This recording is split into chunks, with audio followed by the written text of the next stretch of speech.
Ketemu lagi anak-anak, Bruna hari ini akan melanjutkan materi tentang elektrolisis. Perbedaan sel volta dan elektrolisis sudah kita bahas sebelumnya ya, ada di video Bruna sebelumnya. Nah, hari ini kita akan membahas tentang elektrolisis. Elektrolisis adalah peristiwa penguraian zat elektrolit oleh arus listrik searah. Ada dua elektroda yang terlibat di dalam elektrolisis sama dengan sel volta, yaitu elektroda katoda. Yang katoda itu adalah kutub negatif, kemudian anoda kutub positif yang kita singkat dengan kenap ya. Jadi kenap ini adalah katoda negatif, anoda positif. Ingat, katoda ini yang mengalami reaksi reduksi, sedangkan anoda yang mengalami reaksi oksidasi. Kalau itu tetap sama dengan waktu kita bicarakan sel volta ya. Nah, untuk reaksi elektrolisis itu dipengaruhi ada dua ketentuan. Di katoda dan anoda itu beda ketentuan. Yang kita bicarakan di katoda dulu. Untuk katoda itu dipengaruhi oleh kation. Masih ingat kation ya? Kation itu adalah ion positif. Nah, jadi kalau dari suatu senyawa elektrolit nanti diionkan ada ion plus dan ada ion min. Nah, ion plus itu yang kation, sedangkan yang ion min itu yang nanti dikenal dengan anion. Itu. Nah, untuk yang kation itu ada aturannya. Yang pertama, kalau golongan 1A, 2A, golongan 1A berarti halina dan sebagainya, 2A itu ada, kemudian Al dan Mn, maka kalau dia bentuk larutan, maka yang akan direduksi. Kenapa kok direduksi? Karena katoda itu yang tadi mengalami reaksi reduksi, gitu ya. Jadi kalau ini yang ada dalam golongan bentuk larutan, maka yang direduksi adalah bukan unsur tersebut tetapi adalah airnya yang direduksi. Akan berubah menjadi 2H2O plus 2E menjadi H2 plus 2OH-. Itu kalau bentuk larutan. Kalau bentuknya leburan atau lelehan, maka kation itu langsung direduksi menjadi logamnya. Contoh, misalkan ada leburan NaCl. Nah, Na di situ golongan 1A. Karena dia bentuknya leburan, maka dia yang direduksi bukan H2O tapi Na plus menjadi Na-nya. Itu. Ya, nanti untuk lebih jelasnya nanti berikan contohnya. Yang kedua, kalau kation selain nomor 1, maka logam itu langsung direduksi. Ion itu langsung direduksi menjadi logamnya. Jadi maksudnya selain golongan 1A, 2A, Al dan Mn, maka dia langsung direduksi. Contohnya seperti tadi, misalkan Cu, Cl2 misalkan. Nah, Cu-nya kan 2+. Nah, Cu itu tidak termasuk golongan 1A, 2A, Al dan Mn. Maka nanti di sini yang direduksi adalah Cu2+ ditambah 2E menjadi Cu. Tuh. Terus kalau kation H+, maka langsung direduksi menjadi hidrogennya, gas hidrogennya. Itu ya. Jadi misalkan ada HCl, itu. HCl kan ionnya H+. Nah, H+ itu nanti akan langsung diubah menjadi H2 untuk di katodanya. Nah, sedangkan untuk anoda itu dipengaruhi oleh elektroda. Maksudnya elektroda itu adalah apakah dia elektroda inert atau tidak. Yang dimaksud elektroda inert itu stabil ya. Dia stabil, yaitu hanya ada 3, yaitu karbon, PT platina dan AU emas. Jadi elektroda inert itu hanya 3 ini. Di luar ini berarti dia tidak inert gitu. Nah, kalau nanti yang terjadi adalah dia terdapat dari ada elektroda inert, maka untuk anion sisa asam oksi, jadi misalnya SO42-, NO3-, kemudian PO43-, kemudian C2O42- dan seterusnya. Jadi yang ada unsur belakangnya ada O-nya, kemudian bentuknya min, maka dia namanya sisa asam oksi, gitu ya. Akan dioksidasi, reaksinya berubah menjadi ini, 2H2O menjadi O2 plus 4H plus dan 4 elektron.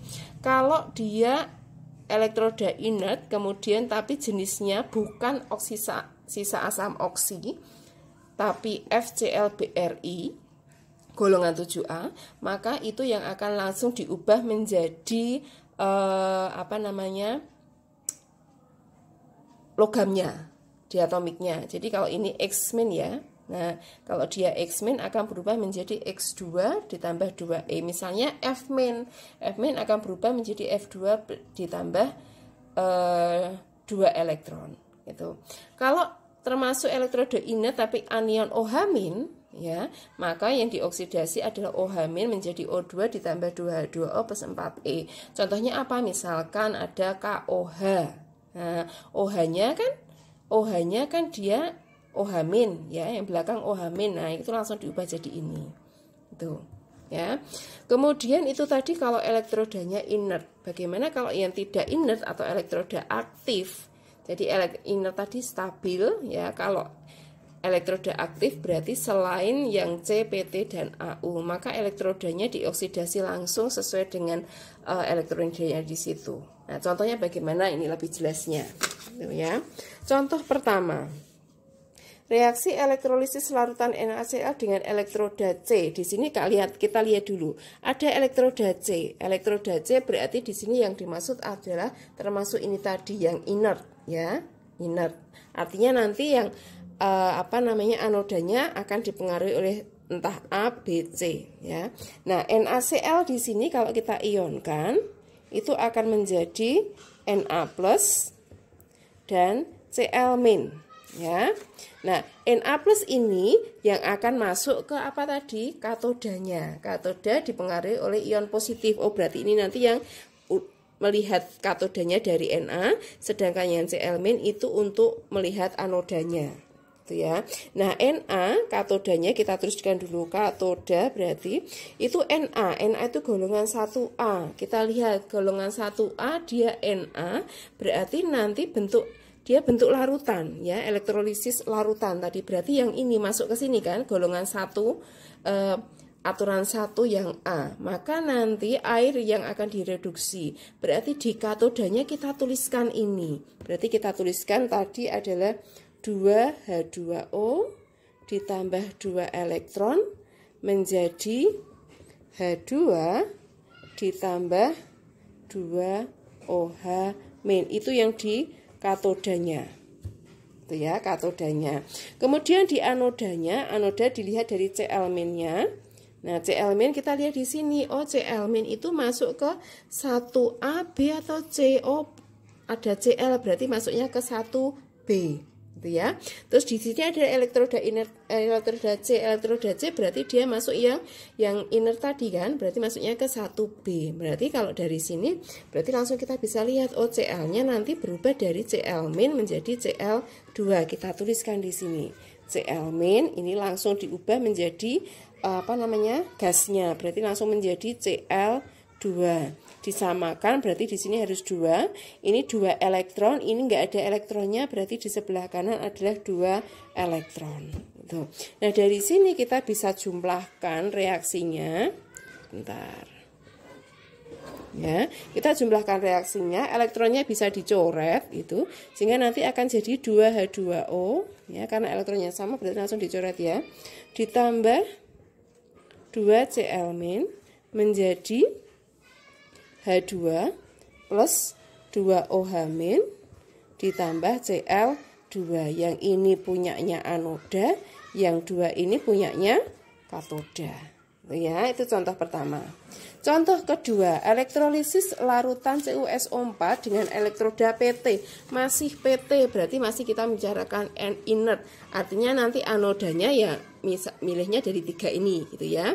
CuSO4 berarti kalau kita ionkan CuSO4 ada diionkan, ini putus, ini satu kesatuan. SO4 itu 2-. Nah, berarti di sini Cu-nya juga 2+. Kenapa? Karena di SO4-nya enggak dikurung, berarti ionnya ini dengan yang kation dan anionnya itu sama, itu ya. Terus yang tadi di sini ingat yang ion positif tadi punyanya katoda, yang ion negatif untuk melihat anoda. Untuk katodanya kita lihat dari Cu2+. Cu2+ itu dia termasuk di mana? Nah, dilihat di sini.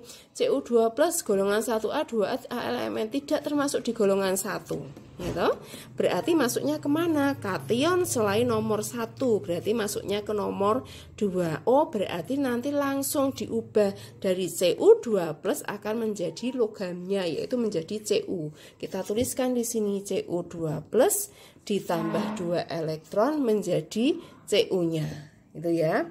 Kemudian anodanya apa? SO42-. Dilihat di sini anoda SO42- itu berarti masuk 1A. Karena dia elektrodanya PT berarti benar masuk 1A. Kalau SO42- maka yang direduksi dioksidasi ini 2H2O. Berarti kita tuliskan di sini adalah 2H2O, gitu kan? Menjadi O2 ditambah 4H+ ditambah 4 elektron. Sudah, ini elektronnya enggak sama ya. Nah, berarti kita samakan, atasnya kalikan 2. Sehingga nanti kalau ditotalkan, dijumlahkan, di sini menjadi 2CO2+ ditambah 2H2O, gitu kan? Ini nanti elektron dicoret menjadi 2Cu ditambah O2 ditambah 4H+. Yang ini punyanya anoda, yang ini punyanya katoda. Itu ya. Contoh selanjutnya, contoh ketiga. Elektrolisis larutan AgNO3 dengan elektroda perak. Nah, berarti di sini elektrodanya tidak inert, ya toh, karena bukan C, bukan PT, bukan AU. Berarti ini maksudnya adalah elektroda yang aktif. Yang bagaimana kita lihat nanti. Kita buat dulu AgNO3, kita ionkan akan menjadi Ag+ ditambah dengan NO3-. Nah, ini satu kesatuan, NO3 itu ionnya -1. Berarti ini dengan ini sama, ya toh? Ag berarti ionnya juga +1. Oke, ini untuk melihat katoda, yang ini untuk melihat anoda. Berarti katodanya kita lihat Ag+, termasuk di golongan 1? Tidak. 2 tidak, Al dan Mn bukan. Berarti masuknya kemana? Ke sini lagi, ya toh? Berarti kita langsung reduksi menjadi logamnya. Maka di sini Ag+ akan menjadi Ag-nya, gitu kan? Ini plus elektron, ya. Terus NO3- itu untuk anoda. NO3- kita lihat NO3- ada di sini, juga ada di sini juga pasti. Tapi di sini adalah permasalahannya tadi elektrodanya adalah elektroda aktif perak, maka tidak mungkin di nomor 1, ya. Berarti kita masukkan ke nomor 2. Nah, kalau dia masuk ke nomor 2, maka yang dioksidasi adalah logamnya tadi. Nah, logamnya siapa? Bukan NO3-, bukan, tapi logamnya siapa? Dalam hal ini adalah logamnya Ag. Ya, ini yang nanti akan kita buat di anodanya. Maka nanti dituliskan di sini untuk anodanya, yaitu punyanya Ag. Akan berubah dari Ag, akan menjadi Ag+ ditambah elektron. Itu, ya. Jadi bedanya di situ. Kalau dia tidak inert, maka yang di anodanya adalah sesuai dengan elektrodanya apa. Kalau elektrodanya di sini Ag berarti Ag. Kalau elektrodanya Zn berarti yang di anodanya nanti Zn menjadi sekian, gitu. Kalau misalnya di sini yang elektrodanya adalah Fe, berarti nanti anodanya Fe menjadi Fe2+ dan seterusnya. Itu ya. Nah, dari sini kemudian kita samakan, ini elektronnya bisa dicoret.